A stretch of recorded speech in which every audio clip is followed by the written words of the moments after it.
All right, sick season is upon us. According to the CDC, norovirus, known as the stomach flu, is surging in parts of the United States. Now, West 2's Paola Tristan Arruda spoke to doctors about what they're seeing here in Florida and what other illnesses are seeing an uptick.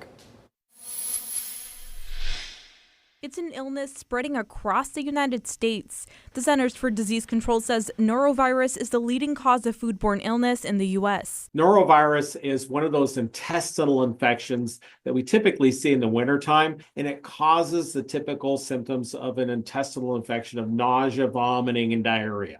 Not a fun combination. It's very easy to spread. The number of outbreaks reported nationwide is up this seasonal year compared to previous years, according to the CDC. And in Central Florida, Advent Center Care urgent cares are also seeing an increase. We've seen an increase since the end of November in patients coming in with symptoms of vomiting and diarrhea and abdominal pain. So we don't specifically test for norovirus, but because the CDC says it's going around and we're seeing the symptoms, you can pretty much assume that it is norovirus that we're seeing in our community. Dr. Timothy Hendricks says the best way to prevent it is good hand washing. And if you're sick, stay home.